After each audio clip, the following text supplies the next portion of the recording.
Pasada, pues habíamos empezado a hablar de las patologías a nivel de esófago. Vimos una que es bastante frecuente, que es la esofagitis, y dentro de esa esofagitis, la esofagitis por reflujo, que pues habíamos hablado que es ocasionada principalmente en aquellos pacientes que tienen gastritis, en donde por incompetencia, por así decirlo, del cardias, ¿verdad?, en donde el cardias pierde la tonicidad, se abre involuntariamente y permite que se devuelva comida que está en el estómago, se devuelva hacia el esófago, pero con la salvedad, por así decirlo, de que esa comida ya está mezclada con ácidos, pexinógeno, gastrina,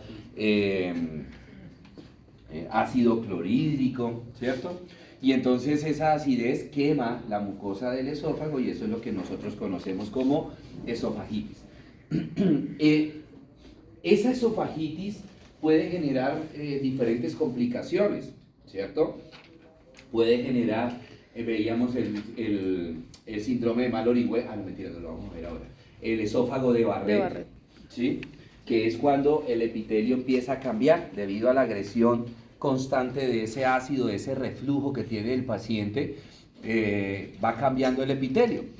Pero esto no es algo que ocurra inmediatamente. ¿Por qué? Porque acuérdense que la lámina basal donde están descansando las células de ese epitelio se encarga de regenerar. Entonces el ácido, por decir un ejemplo, destruye estas células, la lámina basal se encarga y regenera, ¿sí? Entonces no pasa nada. Sigue el ácido actuando, destruye nuevamente estas células, la lámina basal vuelve y juega, reemplaza esas células que se destruyeron, que se lesionaron, hasta que llega un momento, por así decirlo, que esa lámina basal, en todas las células de nuestro cuerpo, esa lámina basal, no digo que tiene un periodo de caducidad, sino que tiene como un límite de mitosis, ¿sí? Tiene como un límite de mitosis, y en el momento que ya llega a ese límite de mitosis, las células, en la medida que las va regenerando, ¿sí?, algo de alteración se va produciendo. ¿Por qué? Porque la mitosis, la lámina basal dice: miércoles, me quedé esta fila. Sí, buenas noches. Buenas noches. Bueno, entonces, como terminamos ya así, entonces, como decía la pregunta del quiz de ahorita, ¿cierto? Puso blanco.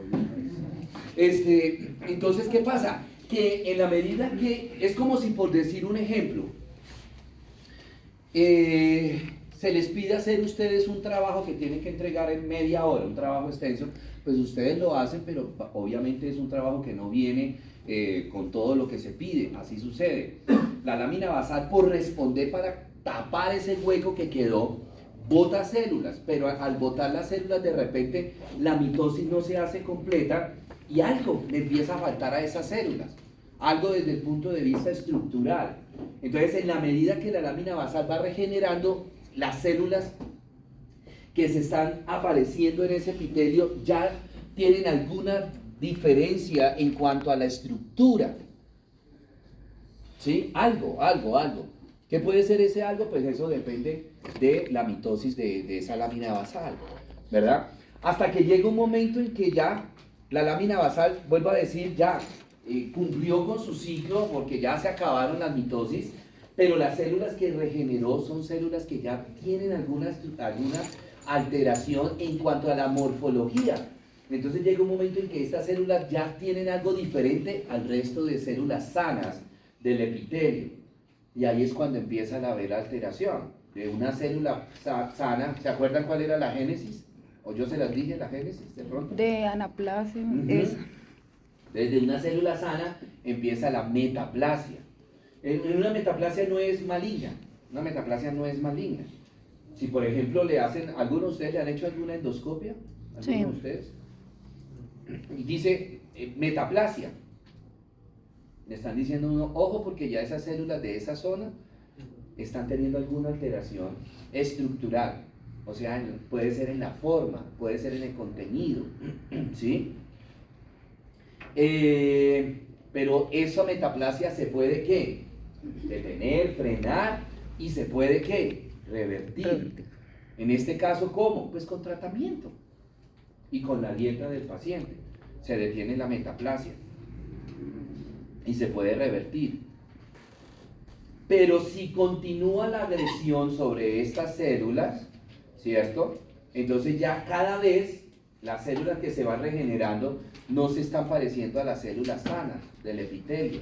Y entonces cuando pasa una displasia, que en una displasia sí es ya una lesión precancerosa, es una lesión precancerosa, es un campanazo, miércoles, pila señor paciente. Si usted no se hace el tratamiento, si usted no tiene unos cuidados alimentarios, esto se le puede convertir en un cáncer.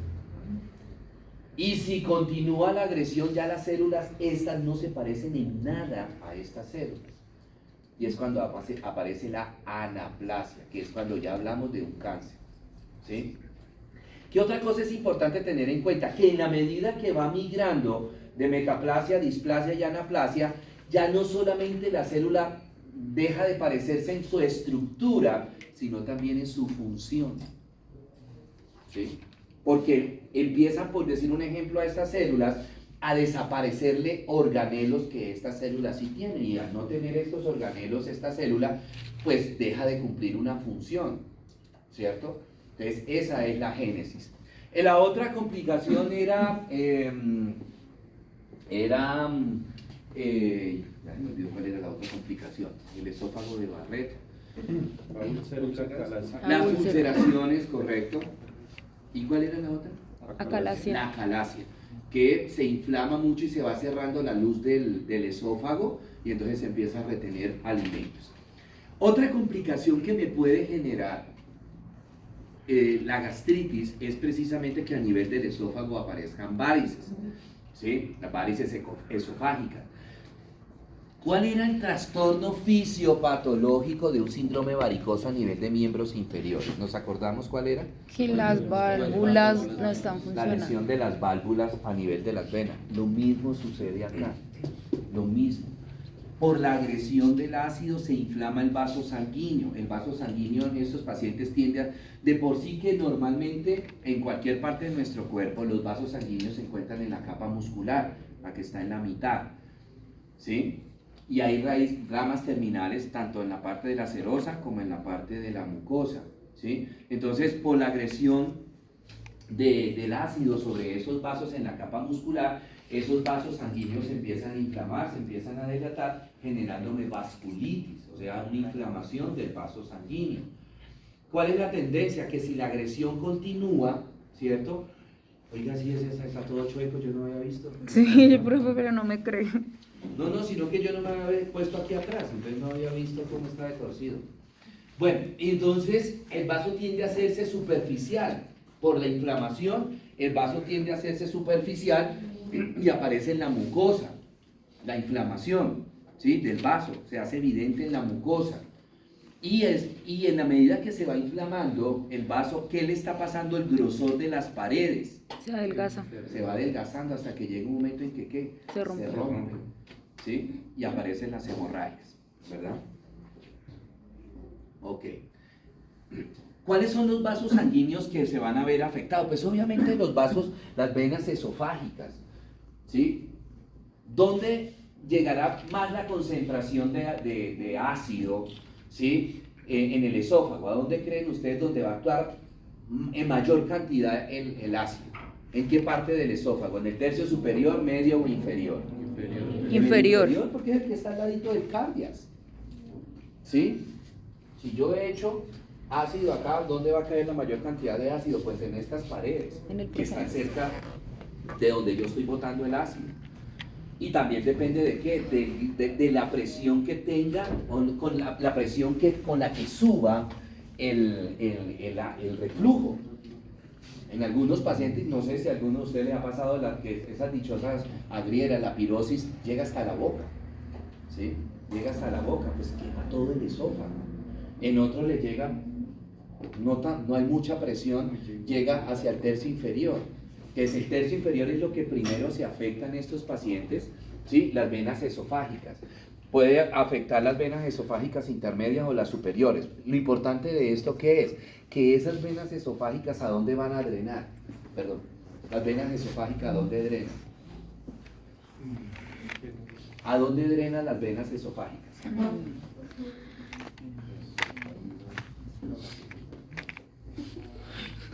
¿A dónde drenan las venas esofágicas? ¿En acá inferior? Este me celular y yo se lo guardo allí, de pronto se le cae ahora que lo están chateando escondido. Es que sería muy obvio. Mire cómo soy de gentil yo que le guardo para evitar que se le caiga. Sí, de pronto el compañero que está atrás se lo roba.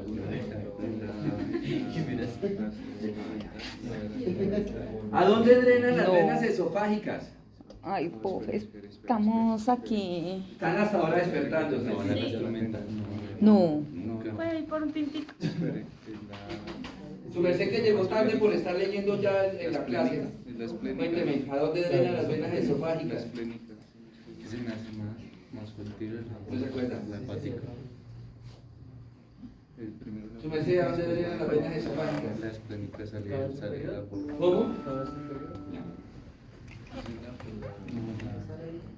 La hepática. Demuéstrele que usted tiene a la cava inferior. No, si no es vaca es toro.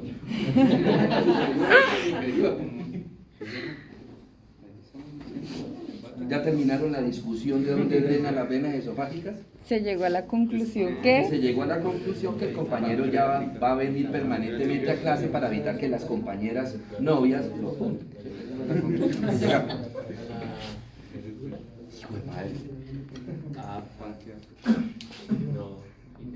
Se van a No, dar no. totazos contra la pared. ¿A dónde? Venas esofágicas. ¿A dónde drenan? Sí, es que esa es la pregunta. ¿A dónde drenan las venas esofágicas? ay, voy a ponerle pausa. Hace A la rato dijimos que a porta. la porta. Ellos siguen en la discusión. No, en la gonadal no, en la gonadal no llega. Oiga, pare bolas, que en la gonadal no llega en la gonadal. ya estaba más cerquita que él. Ah, no, aquí es porque el que llegó más cerca. Pues es el que llegó más cerca el que dijo la cava inferior. Latino, porque la cava inferior está al ladito de la porta. En la porta. En la porta. Ojalá sea pregunta de parcial.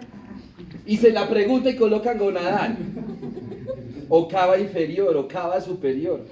Bueno, en la porta drena. Entonces, lo primero que va a pasar en la medida que se En está la cuaca. inflamando, se aumenta la presión dentro de las venas esofágicas, se aumenta la presión. Por eso se dilatan, por eso se inflaman, ¿sí? Y ese aumento de presión puede, digamos que, trasladarse a la porta. ¿Sí? Se puede trasladar a la porta. De hecho, una de las complicaciones de un síndrome varicoso es la hipertensión portal. Hipertensión portal. ¿Sí? Y no es raro, o sea, es una complicación pues que no se va a presentar a corto plazo, pero sí hay. He visto muchos pacientes con varices esofágicas, con gastritis, que ya tienen hipertensión portal. Obviamente esto no es vuelvo a reiterar, no es un proceso que se va a presentar en 8 días, 15 días, sino en años. Pero el paciente no se cura, el paciente no se cuida, ¿cierto? Bueno, esas venas, como se vuelven tan friables, es decir, se adelgaza tanto la pared, que cualquier cosa puede hacer, como hay hipertensión, primero en las venas esofágicas, pues puede ser que por la misma hipertensión se rompan los vasos y me generen hemorragia. Lo principalmente que se va a ver en ellos es hematemesis, y pueden presentar cierto grado de melenas, que ya sabemos que son las melenas. Entonces miren estas varices. Deposición de sangre. Las melenas son deposición Melenas son de sangre, ¿sí? deposiciones negras Constante. debido a la presencia de sangre necrosada, sangre digerida. Miren, estas varices, ¿sí? Entonces esta pared acá es delgadita y esto estaba en la capa mucosa en la capa muscular y mire ya sobresalió a la mucosa. Entonces el alimento puede generar que se rompan los vasos sanguíneos. O el reflujo, que más sigue quemando eso y me puede romper los vasos sanguíneos. O simplemente la hipertensión que hay dentro de estos vasos sanguíneos. La hipertensión a nivel de la vena esofágica o inclusive la hipertensión portal. Puede hacer que se rompan esos vasos sanguíneos. Bueno, otra complicación tenemos el síndrome de Mallory-Weiss, que se caracteriza porque la mucosa se desgarra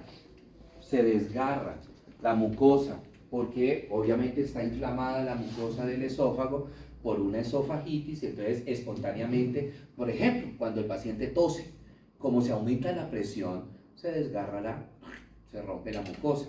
Ese es un síndrome de Mallory-Weiss, ¿cierto? De igual manera se van a presentar hematemesis, melenas.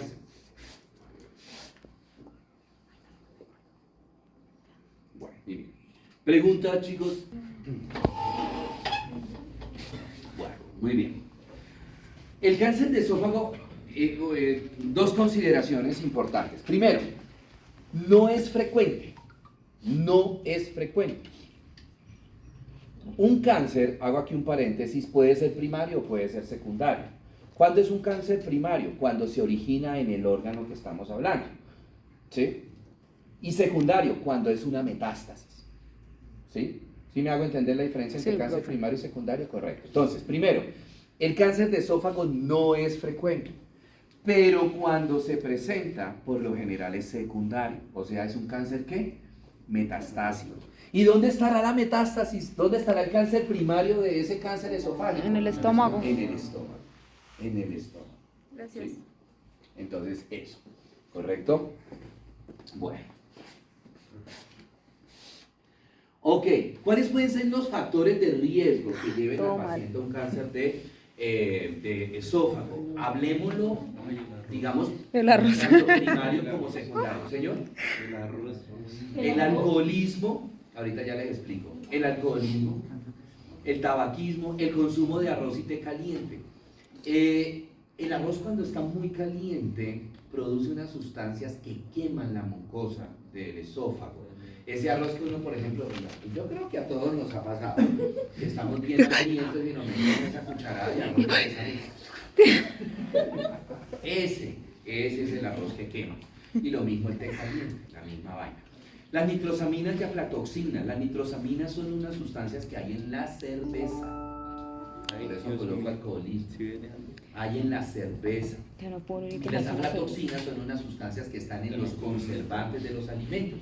Por ejemplo, en los embutidos, en los enlatados. Pues esas sustancias que mantienen los enlatados por un año, pues tienen que ser muy fuertes. Esos son aflatoxinas. Esos conservantes producen las aflatoxinas. Lo mismo, por ejemplo, en los jamones, esos de sándwich, o en las salchichas y todas esas vainas. Esos conservantes producen las aflatoxinas, que son sustancias cancerígenas. Si ustedes miran, por ejemplo, en los países desarrollados, ¿sí? Estados Unidos, en Europa, en Asia, la presencia de cáncer gástrico es alta. ¿Por qué? Pues porque el ritmo de vida de ellos hace que tengan que consumir muchos enlatados. Ustedes ven, por ejemplo, en las películas que uno ve americanas, cuando están haciendo mercado, pura lata es lo que sacan, ¿cierto? ¿Por qué? Porque no les da tiempo de repente y nosotros vamos para esas, ¿cierto? Nosotros vamos para esas. El pescado ahumado, y no solamente el pescado ahumado, quizás el pescado ahumado produce muchas aflatoxinas y produce muchas nitrosaminas, más que de pronto la carne ahumada, el pollo ahumado, el cerdo ahumado o asado. Nosotros hemos ido asados, pero ese asado pues como en carbón, y entonces están soplando y sale el fogonazo que quema la carne. Ustedes han cogido esa carne con ese quemado, ustedes raspan y ese hollín que sale, eso es precisamente la parte de las aflatoxinas, que son cancerígenas. Por eso no ¿Qué es podemos aconsejable. comer? Digamos que la ventaja es que de repente nosotros Y un no asado con arroz. sí, por ejemplo, en Argentina, que es muy famoso el dichoso asado, inclusive en Argentina hay los restaurantes, ¿sí? Como vemos aquí nosotros los asaderos, pero eso es en toda parte el asado, ¿cierto? Y es asado con carbón, ¿sí? Entonces, eso es cancerígeno. El esófago de Barrett, que ya sabemos que es el esófago de Barrett, y la acalasia de Cardias, que también ya sabemos. Muy bien. La lesión, ¿cómo se inicia? Inicia como una lesión plana, que vamos a llamar mácula, ¿sí? O placa, inicia como una lesión plana, como una placa que se llama mácula. ¿Dónde se comienza esa lesión? Esa lesión tiende a comenzar en la mucosa. Luego la lesión, si continúa el agente agresivo, la lesión tiende a crecer, obviamente, como cualquier lesión, tiende a crecer y se tiende a tornar en una lesión elevada, que vamos a llamar nódulo, ¿sí? Esa lesión elevada sigue creciendo, pero crece en dos sentidos. La mácula crece solamente en extensión, en la parte de la superficie, ¿sí? Cuando va creciendo, entonces la mácula y se está convirtiendo en nódulo, no solamente crece en extensión, ¿sí? O sea, se va haciendo más grande hacia afuera, sino que también va creciendo en profundidad, o sea que va a comprometer ya no la mucosa, sino también la submucosa y posteriormente la muscular y la serosa, ¿cierto? Cuando ya ha comprometido la capa muscular, que el nódulo está grande, la lesión tiende a volverse ulcerosa. Al principio, cuando es un nódulo, la superficie de ese nódulo es liso, ¿sí? Es lisa. Pero cuando ya crece mucho y compromete la capa muscular, la superficie se ulcera y queda como la superficie de un coliflor, como la superficie de un brócoli, algo así, que es completamente irregular. Cuando esa lesión llega también a esa capa muscular, viene la ruptura de vasos sanguíneos que me van a llevar al paciente a las hemorragias, las hematemesis, ¿sí? Bueno, miren acá, esta ya es una lesión nodular ulcerada. Fíjense que ya no es una lesión lisa, sino que tiene zonas que están elevadas, zonas que están hundidas, deprimidas, elevadas, deprimidas. O sea, ya este es un cáncer de mal pronóstico, es un cáncer que ya, digamos, está malo, está en la capa muscular. Y fíjense que ya está tapando la luz del esófago, generándome los cuadros de acalasia, ¿cierto? Bueno. Un cáncer, cualquier cáncer, se puede diseminar por tres vías. Primero, por vecindad, o sea, a los órganos que están al lado del cáncer. Segundo, por diseminación linfática. Y tercero, diseminación hemática. Por vecindad, en el caso del esófago, por vecindad, lo va a hacer principalmente hacia los ganglios que están a nivel del cuello y a nivel torácico. ¿Cuál es el gran inconveniente cuando el cáncer está a nivel torácico? Y desafortunadamente para el paciente, el cáncer por lo general tiende a aparecer, ¿sí?, más o menos hacia el tercio medio del esófago. ¿Y qué tenemos acá nosotros? Importantísimo, una cadena ganglionar muy grande, que no sé si de pronto en Morfo se los comenté, que es la cadena mediastínica, ¿sí? Y esa cadena mediastínica es el linfático. ¿Qué es lo importante? Hombre, que toda la linfa de nuestro cuerpo está llegando principalmente a dos conductos grandes que están acá en el tórax, que si es del lado izquierdo el conducto se llama conducto torácico, que si es del lado derecho se llama conducto linfático. Entonces el cáncer está llegando a un conducto grande que puede llevar esas células neoplásicas a cualquier parte del cuerpo, ¿sí? No es raro ver un paciente con cáncer de esófago que de pronto tenga adenopatía supraclavicular, que tenga adenopatía de los cervicales superficiales, de los cervicales profundos, de los cervicales deltopectorales, ¿sí?, de los axilares, ¿verdad? Y lo puede hacer también por diseminación hemática. ¿A dónde va a llegar principalmente el cáncer por diseminación hemática? Al hígado. ¿A dónde llega la porta? Al hígado. La idea es que lo dijera antes de que yo lo dijera. Al hígado, ¿sí? Y también hacia pulmón, ¿sí? Bueno. ¿Cuáles son las manifestaciones clínicas? La disfagia, la sensación de atoro, el dolor al tragar del paciente. El paciente a veces, esa disfagia al principio es una disfagia para sólidos, especialmente sólidos duros. Por ejemplo, que come chicharrón, que siente como esa sensación de atoro, que le duele al tragar. Posteriormente la disfagia se hace hacia sólidos blandos, el arroz, que la papa. Posteriormente se hace a los alimentos semiblandos y finalmente a los líquidos, ¿sí? Obviamente, entre más blandito esté el alimento o entre más líquido esté el alimento y el paciente siente atoro, pues es peor pronóstico, porque quiere decir que la masa está muy grande y está tapando casi ya toda la luz del esófago. Bueno, pérdida de peso, la anemia por las hemorragias que les comento que se presentan, las hematemesis o las melenas. Bueno, muy bien. Ok. Hablemos de lesiones inflamatorias, como haciendo la continuidad de lo que hablábamos en la esofagitis, ¿cierto? Entonces, las gastritis, a nivel de estómago tenemos las gastritis, tenemos dos tipos de gastritis, la gastritis aguda, la gastritis crónica. ¿Sí? ¿Ya? Chicos, ¿ya todos firmaron la asistencia?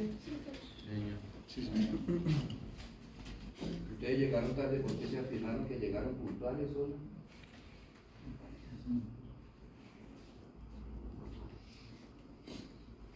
Muy bien.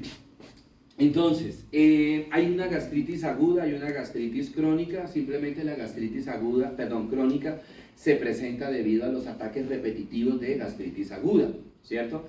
La gastritis aguda de repente es el cuadro más frecuente que se presenta. Aquí lo que hay es una inflamación a nivel de la mucosa del estómago. Esta inflamación pues es multifactorial, es decir, ¿por qué se puede producir? ¿Por qué una persona sufre de gastritis? Primero, se ha visto que en los pacientes con gastritis hay un aumento en la producción de ácido clorhídrico, o sea, hay una hiperacidez gástrica. Si nosotros recordamos, el ácido clorhídrico lo producen en el estómago las células parietales. Entonces, esas células parietales, puede suceder dos cosas en estos pacientes: que haya una hiperplasia de esas células parietales y o que haya una hipertrofia de estas células parietales. Cualquiera de las dos situaciones, ya sea hiperplasia o hipertrofia, el resultado es un mismo. ¿Cuál? Aumento en la producción de ácido clorhídrico. Entonces, primer factor predisponente. Segundo, que estos pacientes tienen disminución en la producción de bicarbonato, que ese bicarbonato, acuérdense que es producido por parte de las células imógenas o células mucosas. Recordemos que ese bicarbonato, o la función de ese bicarbonato, es proteger las paredes del estómago. ¿Contra quién? Contra la misma acidez que el estómago está produciendo, ¿sí? Es que ese ácido, o sea, el ácido clorhídrico, el pepsinógeno, la gastrina, tiene que actuar sobre el alimento, no sobre la mucosa del estómago, ¿sí? ¿Qué pasa? Yo siempre traigo a colación esto. Por ejemplo, el vivo ejemplo es la propaganda esta de Gaviscon y Gastrofaz. Eso blanco que bota la vieja o que de los bomberos en las propagandas hace alusión al bicarbonato que está cubriendo las paredes del estómago, para que cuando las células parietales produzcan el ácido, la gastrina, ¿sí?, la mucosa del estómago esté protegida por el bicarbonato. Y entonces cuando se produce el ácido, ese bicarbonato actúa como una de las barreras de defensa, que ahorita les hablo de las barreras de defensa del estómago, ¿sí? Entonces, ¿qué pasa? Listo. La mucosa del estómago está protegida por el bicarbonato, entonces la acidez no le hace daño a la mucosa del estómago. ¿Por qué? Porque hay alguien que la está protegiendo, ¿sí? Y si actúa sobre el alimento. ¿Qué se ha visto en estos pacientes? Pues que ellos tienen baja producción de bicarbonato. Entonces, al haber baja producción de bicarbonato, ¿sí?, por parte de las células principales, habrán partes de la mucosa del estómago que no están recubiertas por bicarbonato, están desprotegidas, están desnudas, y ahí es donde actúa el ácido, quemando, lesionando esa mucosa. Tercero, hay una disminución de otro elemento que es barrera de defensa, que son las prostaglandinas. ¿Sí? Son unas prostaglandinas que son unas sustancias que el cuerpo tiene, ellas también ayudan a defender, a cuidar la mucosa del estómago. En estos pacientes también hay producción de esas prostaglandinas, ¿cierto? Entonces, esos son la fisiopatología de una gastritis, ¿verdad? ¿Cuáles pueden ser los factores que induzcan a estos elementos? Lo más importante y lo más común tenemos que son los medicamentos. Todos los medicamentos son gastrolesivos, todos, pues obviamente todo depende de dos factores: primero, de qué tanto consuma yo el medicamento, y segundo, de la concentración del medicamento.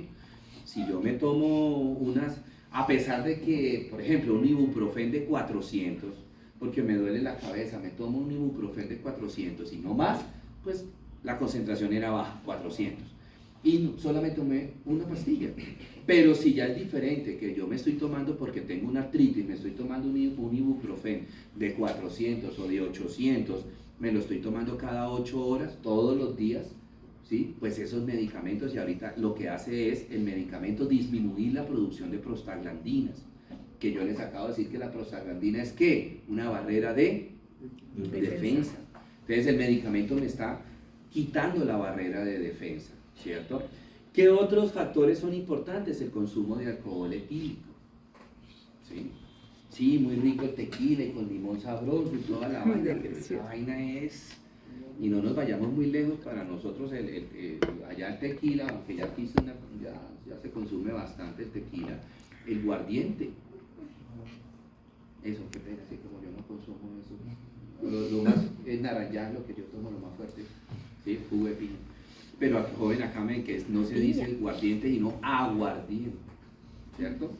Entonces, eso es, entre menos metilado esté un licor, más fuerte es, ¿sí? Y pues más gastrolesivo va a ser, ¿cierto? Bueno, otro factor que lo hablábamos anteriormente es el reflujo, ¿cierto? El estrés. Muchas personas ante situaciones de estrés le produce hiperacidez, ¿cierto? Y aquí no puse uno que es muy frecuente en ustedes, mejor dicho, no hablo en ustedes, en los jóvenes y también en nuestra sociedad hoy día. ¿Cuál es? ¿Cómo, señor? El desorden alimentario. El hecho que, por decir un ejemplo, nosotros a las 12 del día no sintamos hambre no quiere decir que no haya producción de ácido. ¿Por qué? Porque tenemos la parte psicológica, léanse en el reflejo condicionado de Pavlov, ¿sí? Tenemos la parte psicológica. Si yo a las 12 del día les pongo una imagen acá de una bandeja paisa, hay producción de ácido. Si yo digo son las 12 del día y la mayoría de la gente hasta ahora está almorzando, hay producción de ácido. ¿Sí? Si yo huelo por allá de esos restaurantes al mediodía que huele a carne asada, que huele a la bróster y toda esa vaina, hay producción de ácido.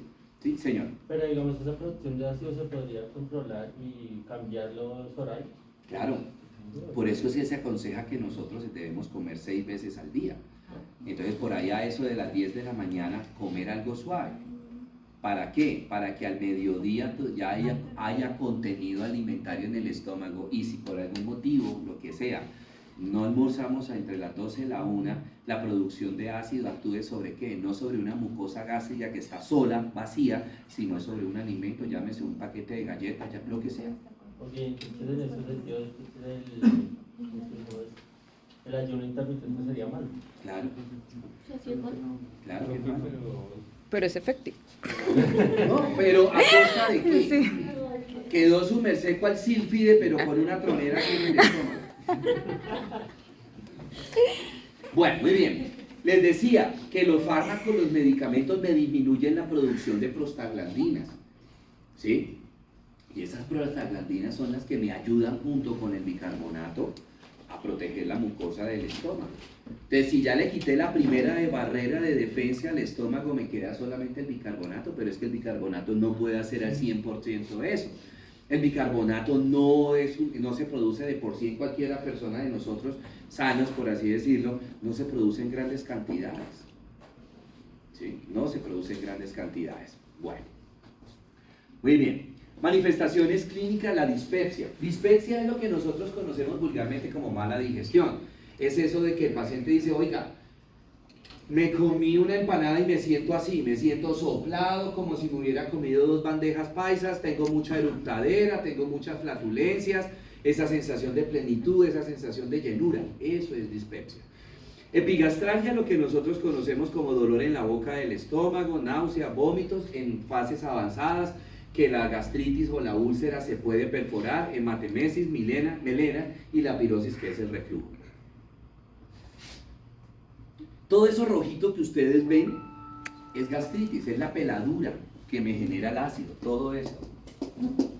Todas estas rayitas que ustedes ven, pues eso es una gastritis aguda, ¿cierto?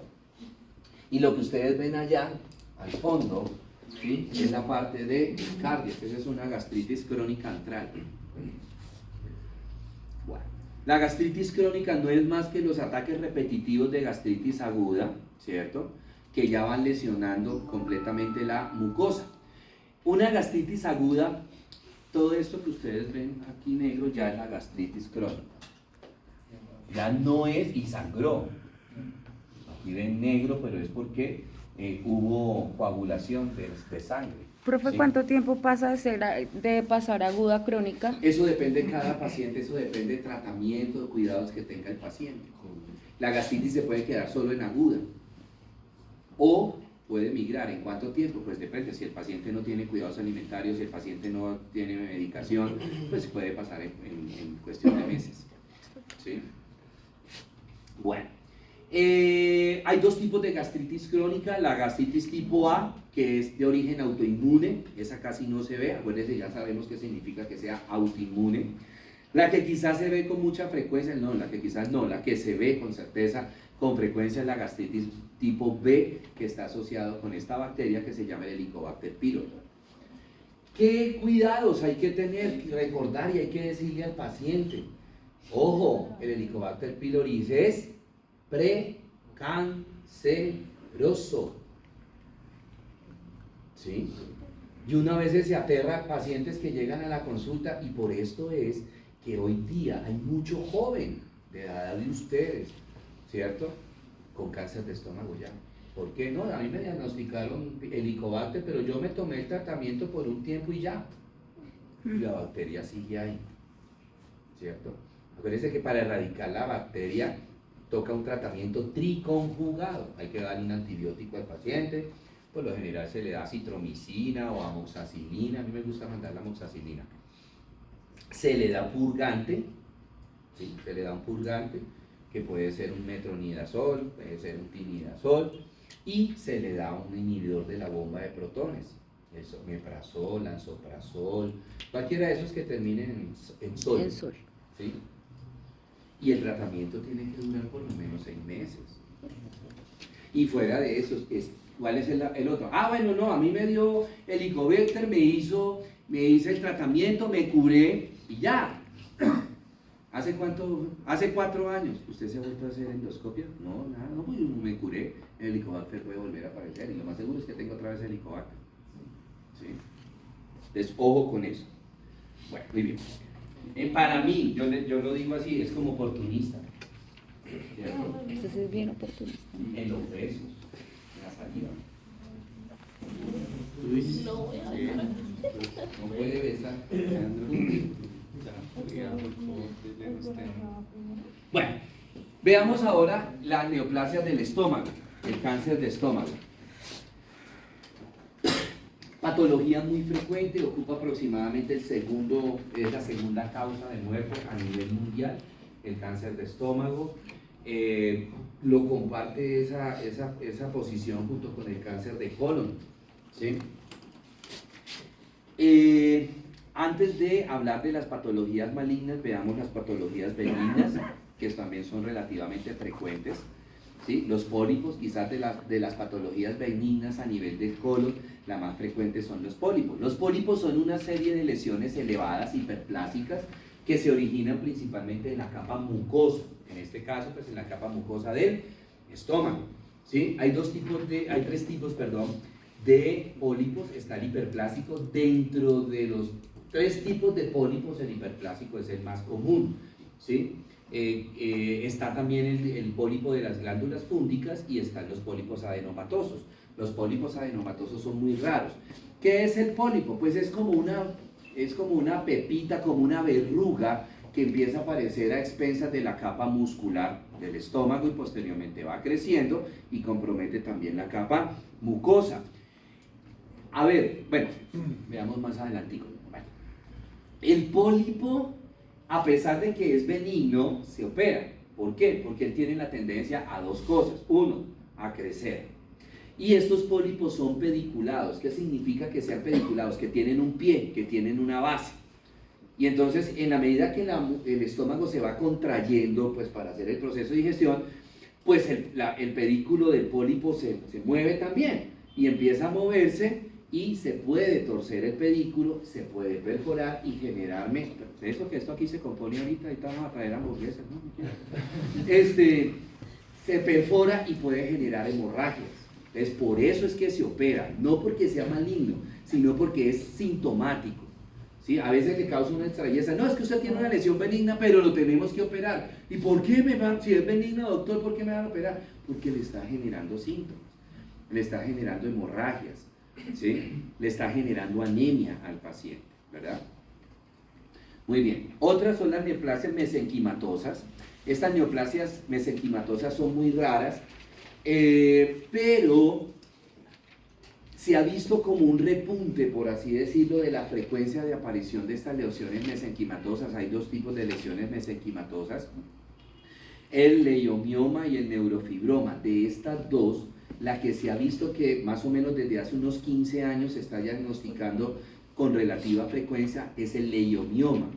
Es una lesión también nodular que aparece también de la capa muscular, se deriva de la capa muscular, ¿sí?